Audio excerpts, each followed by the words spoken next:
بسم اللہ الرحمن الرحیم۔ السلام علیکم۔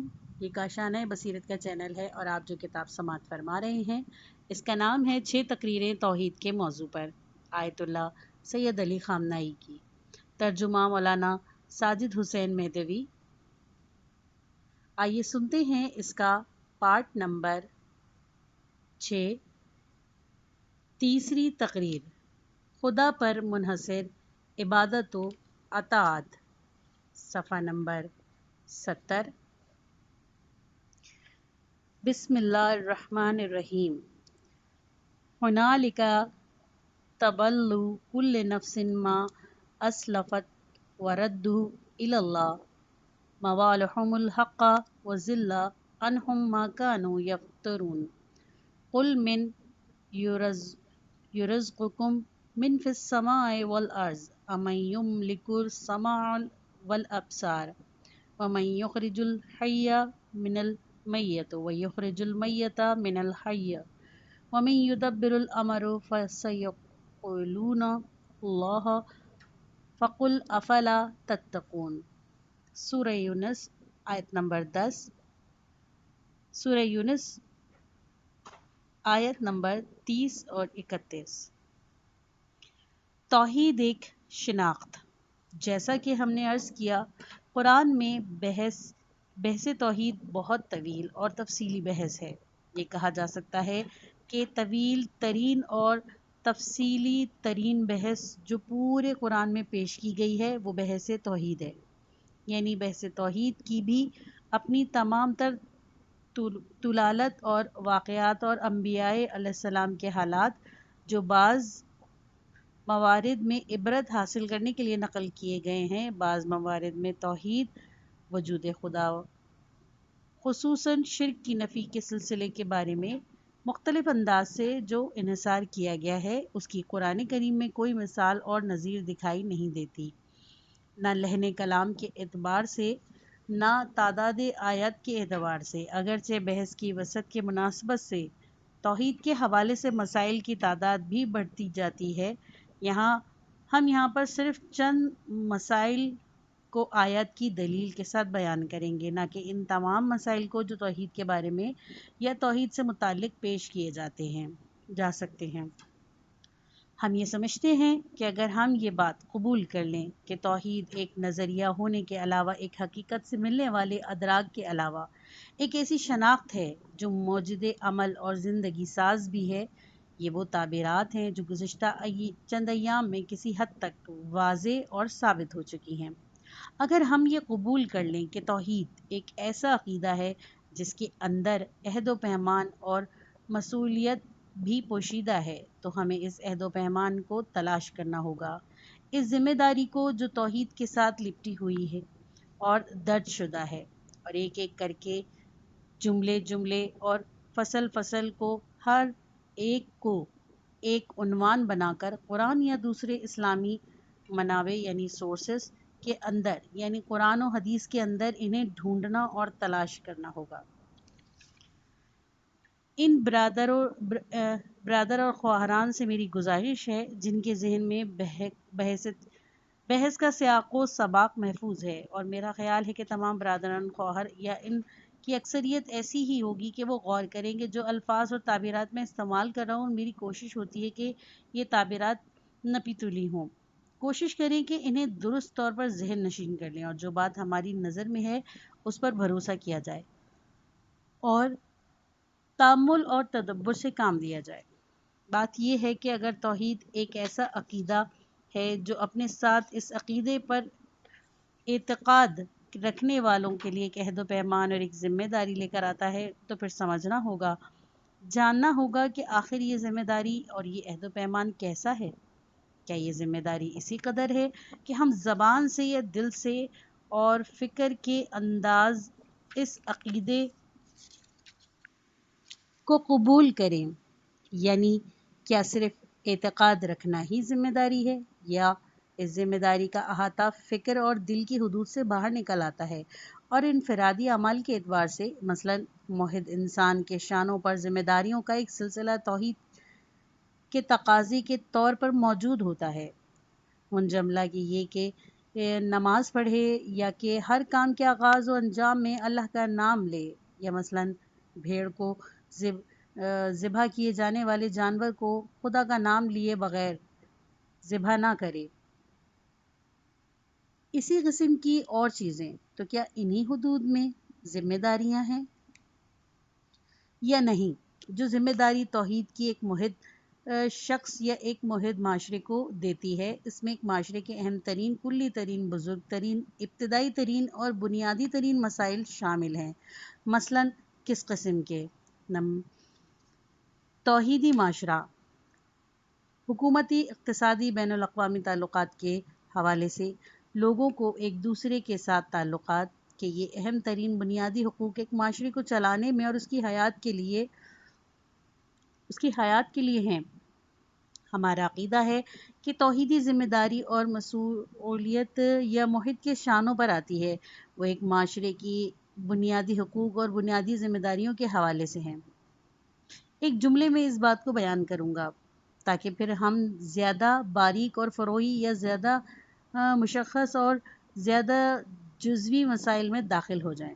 ایک جملے میں توحیدی معاشرے کی شکل اور ڈھانچہ یعنی اسٹرکچر غیر توحیدی معاشرے کی شکل اور ڈھانچے سے مختلف ہوتا ہے۔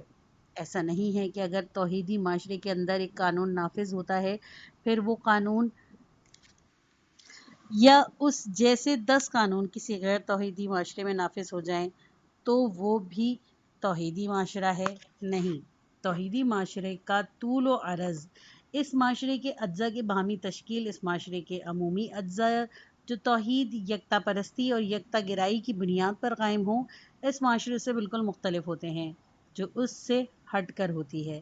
ایک لفظ میں وہی چیز جسے موجودہ کے دور میں نظام اجتماعی کہتے ہیں۔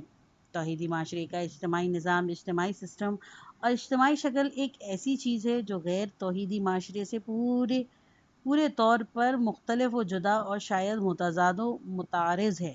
ایک جملے میں بات یہ ہے کہ آپ اس کلمے کا تجزیہ کریں کہ اجتماعی نظام معاشرے کے طول و عرض اور معاشرے کے اجزاء کی ذات میں ایسی گفتگو اور بحثیں ہیں جن کو دور جدید اور دنیا کے رائج تہذیب کی مدد سے اور زیادہ تر قرآن و حدیث کے منابع یعنی سورس کی مدد سے ان مسائل کو سمجھا اور درک کیا جا سکتا ہے۔ یہ ہو گئی کلی بات۔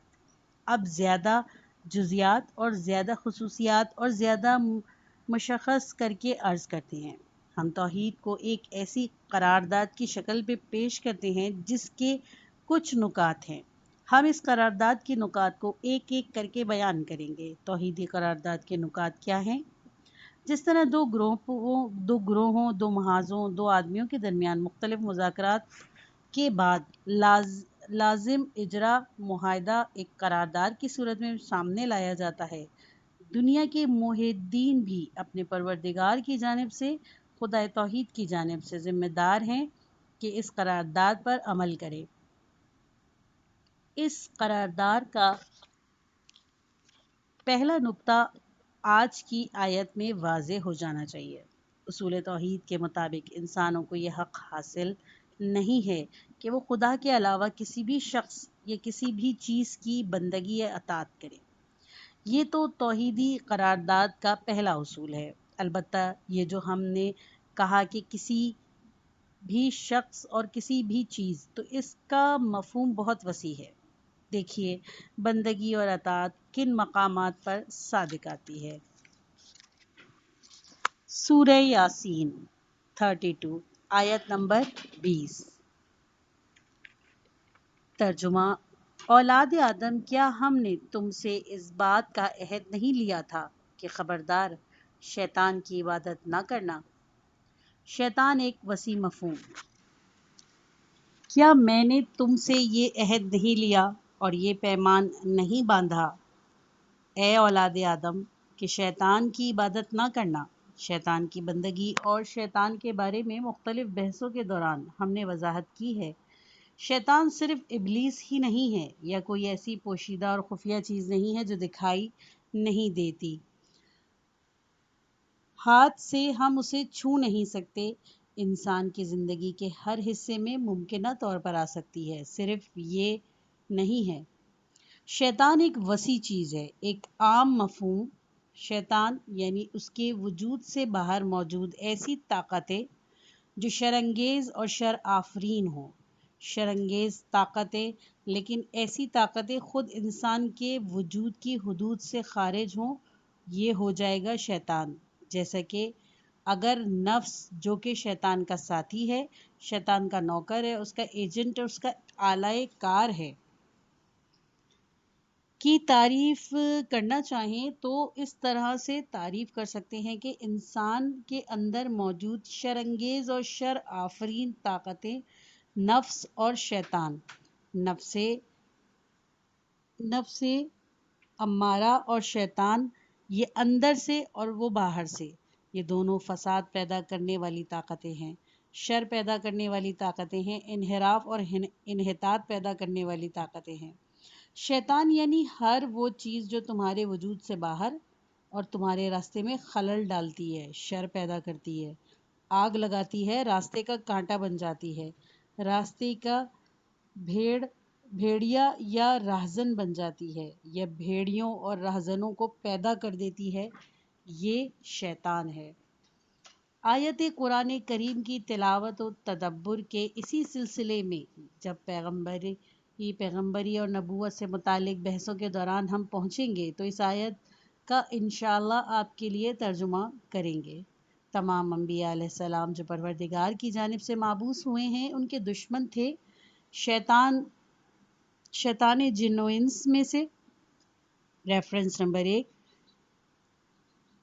سورہ انعام 2 آیت نمبر 112 اور ترجمہ۔ اور اس طرح سے ہم نے ہر پیغمبر کے لیے ایک دشمن رکھا ہے شیاطین جن و انس میں سے۔ البتہ ان دشمنوں کو ہم بعد میں واضح کریں گے کہ کون لوگ تھے، کس قسم کے لوگ تھے، کن گروہوں اور کن طبقوں میں سے تھے اور کیوں دشمنی کرتے تھے۔ شیطان یہ ایک عام مفہوم ہے۔ ان اللہ تعبد الشیطان، کیا مطلب ہے؟ ان شر پیدا کرنے والی طاقتوں کی عبادت نہ کرو، سر تسلیم خم نہ کرو اور مطیع نہ بنو، اور یہی توحید ہے۔ یہ جو میں کہہ رہا ہوں کہ یہی توحید ہے، اس کا مطلب یہ نہیں ہے کہ پوری توحید ہی یہی ہے، نہیں۔ توحید کی گہرائیوں اور باریکیوں میں اپنی جگہ پر توحید کے دوسرے پہلو اور اجزاء جن میں سے بعض کو ہم شاید بعد میں بحث کریں، وہ بھی اپنی جگہ پر یہ بھی توحید کا ایک جز، ایک پہلو، ایک علامت اور ایک ستون ہے۔ اطاعت نہ کرنا، بندگی نہ کرنا، زبردستی مسلط شدہ چیزوں کو قبول نہ کرنا۔ ایک حدیث ہے کہ جس میں مختلف موارد کے موقع پہ میں پڑھ چکا ہوں، اس وقت بھی اس حدیث کو پڑھنے کا ایک موقع ہے کہ ہماری معتبر کتابوں میں امام محمد باقر علیہ السلام سے منقول ہے کہ منجملہ کافی شریف میں اصول کافی میں کہ امام علیہ السلام حدیث قدسی کے طور پر نقل کرتے ہیں، چند جملوں میں، چند عبارتوں میں، اور جو میری نظر میں رہ گئیں اور نزدیک ترین اور مفصل ترین عبارتوں میں سے وہ ایک ہے، اور وہ یہ ہے کہ حدیث کا ترجمہ، یا بہتر ہے کہ حدیث کا اجمالی مفہوم بیان کروں۔ اس طاقت کی اطاعت جو خدا کی جانب سے نہ ہو اور خدا کا نمائندہ نہ ہو، ایسے مرکز کے اطاعت جو کہ پروردگار کی قدرت کے مرکز سے متعلق نہ ہو، یہ شرک کی حدود میں ہے، یا شرک ہی میں۔ اسی لیے جو لوگ اس کام کو انجام دیتے ہیں وہ اس درد میں، اس بلا میں، اس عظیم اجتماعی ہرج و مرج میں مبتلا ہیں، اگرچہ وہ اپنے ذاتی معاملات میں بہت اچھے ہیں اور منظم انسان ہوں، برتن تقیہ بالتقوی، پرہیزگار خیال رکھنے والے، لیکن یہ عظیم بلا سبب بنتی ہے کہ خدائے متعال اپنے لطف و رحمت کی نظر کو اس امامت سے ہٹا لے، انہیں عذاب میں، عطاب میں اور اپنی عقوبت میں مبتلا کر دے۔ یہ حدیث ہے۔ اصول کافی، کتاب الحجۃ، باب فی من دان اللہ عز و اجل بغیر امام من اللہ ہے 4 امام محمد باقر علیہ السلام۔ تکامل انسان، کیوں؟ اس لیے کہ غیر خدا کی اطاعت، غیر خدا کی عبادت اس ہدف کے برخلاف ہے جس کے لیے خدا نے انسان کو خلق کیا۔ انسان کے تکامل اور بلندی کے برعکس ہے، انسان کی آزادی اور عدم وابستگی کے برخلاف ہے۔ وہ آزادی اور وہ عدم وابستگی جو انسان کے عروج کا مقدمہ ہے، اگر وہ آزادی نہ ہو، آزادی کی جگہ قید انسان کے دامنی گیر ہو جائے تو انسان اس مطلوبہ پرواز تک نہیں پہنچ سکتا، اس عروج تک نہیں پہنچ سکتا جو خدا نے اس کے لیے مقرر کیا ہے، رشد نہیں کر سکتا، تکامل تک نہیں پہنچ سکتا، اس پودے کی مانند جس کے اوپر کچھ ڈھک کے رکھ دیا گیا ہو، اس پودے کی مانند جس کی ڈنٹل کے نچلے حصے میں کوئی مضبوط تار باندھ دیا گیا ہو، اس پودے کی مانند جس کی نشو و نما میں متعدد رکاوٹوں کو حائل کر دیا گیا ہو۔ یہ پودا نشو و نما نہیں پا سکتا، جب نشو و نما نہیں پائے گا تو پھل نہیں دے گا، جب پھل نہیں دے گا تو پھر اس کے ہونے کا کیا فائدہ، اس کے آنے کا کیا اثر، پھر آیا ہی کیوں؟ کیا پھل دینے کے علاوہ کوئی اور مقصد تھا؟ انسان کے لیے غیر خدا کی اطاعت اور غیر خدا کی بندگی ایسی ہی ایک آفت ہے۔ بہرحال اس حوالے سے پورے قرآن میں متعدد آیات موجود ہیں۔ زیادہ جستجو کیے بغیر ہی، یعنی مختصر جستجو سے ہی یہ آیت میری نظروں میں آ گئی، انہیں یہاں ذکر کیا جائے گا۔ اب موضوع کی طرف واپس پلٹتے ہیں اور اپنا اصلی سلسلہ شروع کرتے ہیں، آیات کا ترجمہ کرتے ہیں کہ بنیادی مقصد یہی ہے۔ ایک حد تک تو توحید کے مسئلے میں قرآن کے انداز و بیاں سے واقف ہونا چاہیے۔ ہم معارف اسلامی کی شناخت میں قرآن سے بہت بری طرح دور ہو گئے ہیں یا مشغول ہو گئے ہیں، عامیانہ اور کمزور خیالات میں جو اپنے کھوکھلے پن اور بے بنیاد اور بے احساس ہونے میں ہر کھوکھلی چیز سے زیادہ کھوکھلے اور خرافات کے ساتھ ہیں، باطل اوہام کے ساتھ ہیں، اور یہی وجہ تھی کہ بظاہر خوشنما اور باطن میں کھوکھلے خیالات مادہ پرستی کی لہروں کا مقابلہ نہ کر سکے، اور ہم نے دیکھ لیا کہ کس طرح سے ڈھیر ہو گئے، یا ہم مشغول ہو گئے ان اوہام خیالات میں جس کے مقابلے میں ہم مشغول ہو گئے تھے۔ توحید کے حوالے سے خشک، بے روح، بے اثر، ذمہ داری کا احساس پیدا نہ کرنے والے دلیلوں میں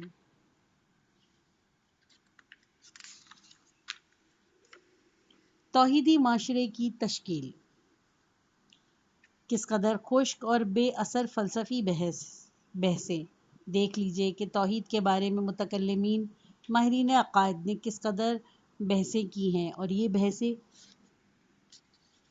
ایک توحیدی معاشرے کی تشکیل اور ایجاد میں کس قدر بے اثر رہی ہیں۔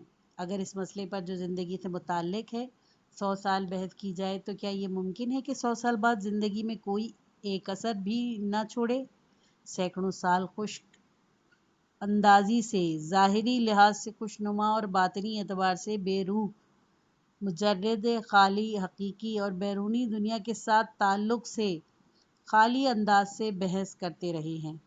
لیکن آج جب ہم چاہتے ہیں کہ ایک نئی زندگی کی تشکیل کے لیے توحید سے مدد لیں، تو جب ان بحثوں کی طرف نظر ڈالتے ہیں تو دیکھتے ہیں کہ ان کا کوئی تعلق ہی نہیں ہے۔ ہمارے اپنے الفاظ، کالحجر فی جنب الانسان، ریفرنس 1، انسان ایک پتھر کی مانند ہے۔ وہ ساری بحثیں، وہ دور تسلسل، وہ ساری باتیں، اور اب ہم چاہتے ہیں کہ اس توحید سے دنیائے حقیقی کے لیے استفادہ کریں۔ کیا ہے ہمارے پاس؟ جبکہ اگر ہم قرآن کی طرف رجوع کرتے ہیں اور اگر قرآن کو توحید کو قرآن سے لیتے ہیں، قرآن نے اس بدن اور اس پیکر توحید کے مختلف پہلوؤں کو، اجزاء کو، انداز کو، توحید کی اس بنیاد کو سینکڑوں آیات کے اندر بہترین انداز بیان کے ساتھ، بلیغ ترین روش کے ساتھ بیان کیا ہے۔ اس وقت معلوم ہوگا کہ توحید زندگی اور موحد انسان کون ہے۔ توحید زندگی ساز۔ بہر صورت یہ آیت کا ایک حصہ ہے کہ تدبر کے ساتھ آیات توحید پر مزید غور کرنا چاہیے۔ اب میں ان چند آیات کی صرف معنی کے لیے آپ عرض کرتا ہوں۔ وَيَوْمَ نَحْشُرُهُمْ جَمِيعًا، ریفرنس 1، سورہ یونس 10 آیت نمبر 28 تا 32۔ قیامت کا تذکرہ ہے، جس دن ہم تمام خلائق کو جمع کریں گے۔ ثم نقول للذین اشرکوا، پھر کہیں گے کہ ان لوگوں سے جنہوں نے شرک کیا، خدا کے لیے شریک کے قائل ہو گئے، مکانکم انتم وشرکاؤکم، اپنی جگہ پر ٹھہر جاؤ، تم اور تمہارے شریک، تحکمانہ انداز میں، عتاب آمیز لہجے میں، اپنی جگہ رک جاؤ، تم اور تمہارے خیالی شریک، وہ جنہیں تم نے خدا کا رقیب، برابر اور ہم رتبہ فرض کیا ہے۔ مکانکم انتم وشرکاؤکم فزیلنا بینہم، ان کے درمیان اور ان کے خیالی شریکوں کے درمیان جدائی ڈال دیں گے، جن کو انہوں نے خدا کا شریک فرض کیا ہوا تھا۔ یہاں آپ سمجھ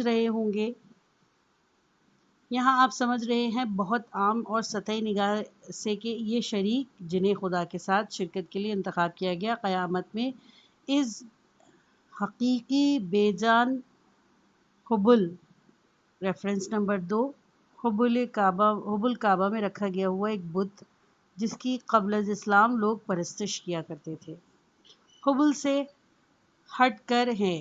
اس کا تو حشر ہی نہیں، وہ تو آدمیوں میں شامل ہی نہیں ہے کہ بقول معروف و معقول جسے لایا جائے اور کہا جائے کہ رک جاؤ، ٹھہر جاؤ، یا منات یا لات کے منات ایک مخصوص بت ہے، مثلاً کسی لڑکی کا مجسمہ ہے، یا مثلاً کسی فرشتے کا، لات دوسرا فرشتہ ہے، حبل بھی اسی طرح کا، عزا بھی ایسے ہی ہیں۔ ان کی بات نہیں ہو رہی۔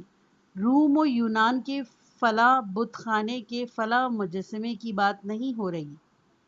ہندوازم، ریفرنس نمبر 3، ہندوستان کے لوگوں کا قدیم مذہب ہے، جس سے بتدریج کئی دوسرے مکاتب بھی وجود میں آئے۔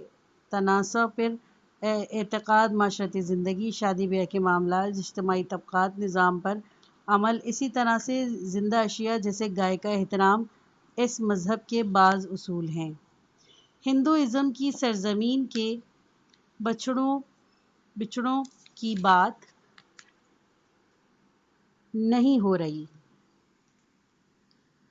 اس انسان کی بات ہو رہی ہے جس کا خدا اس کے ساتھ رقابت اور شرکت کے لیے انتخاب ہوا ہے۔ ان سے کہا جائے کہ اپنی جگہ پر ٹھہر جاؤ، رک جاؤ۔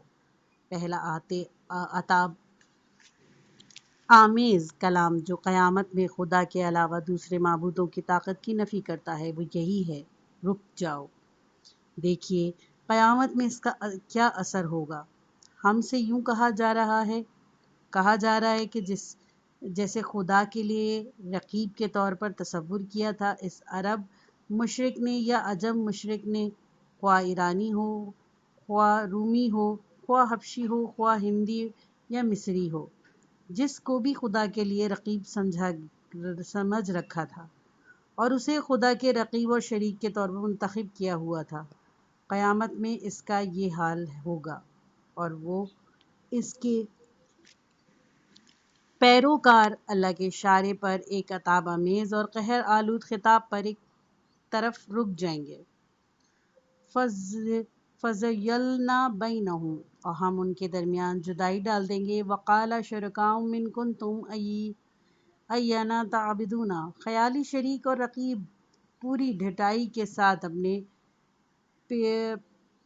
پیروکاروں کی طرف رخ کریں گے، کہیں گے کہ تم دنیا میں ہماری عبادت نہیں کرتے تھے، اس ملزم کی طرح جو بے بس ہو کر گناہ کو اپنی گردن سے ہٹانے کے لیے ہر چیز اور ہر بات کا سہارا لینے لگتا ہے۔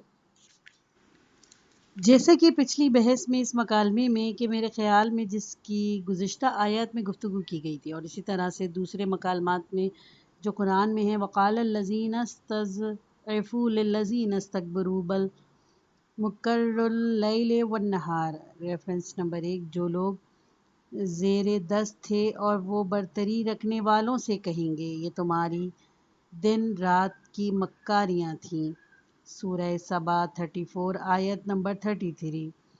اسے آخر تک وہ گروہ جن کی گمراہی ایک دوسرے کے متقابل تھی، قیامت میں ایک دوسرے سے جھگڑ رہے ہوں گے، ایک دوسرے کے سامنے کھڑے ہو جائیں گے۔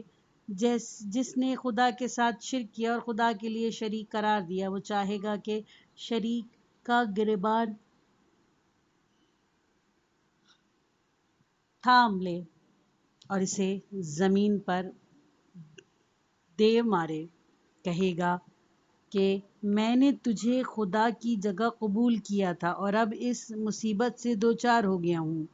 اور وہ جس کی دنیا میں بندگی اور پرستش کی جا رہی تھی، وہ بھی اپنی جان چھڑانے کے لیے پوری ڈھٹائی کے ساتھ اپنی دنیا کے چاہنے والوں کے پیروکاروں کو مسترد کرنے پر، ان سے بیزاری اور اظہار برات کرنے پر تیار ہے۔ ما کنتم ایانا تعبدون، تم ہماری عبادت نہیں کرتے تھے، فکفی باللہ شہیدا بیننا وبینکم، یہ شریکوں کی زبان سے ہے، ہمارے اور تمہارے درمیان گواہی کے لیے خدا کافی ہے۔ انا کنا عن عبادتکم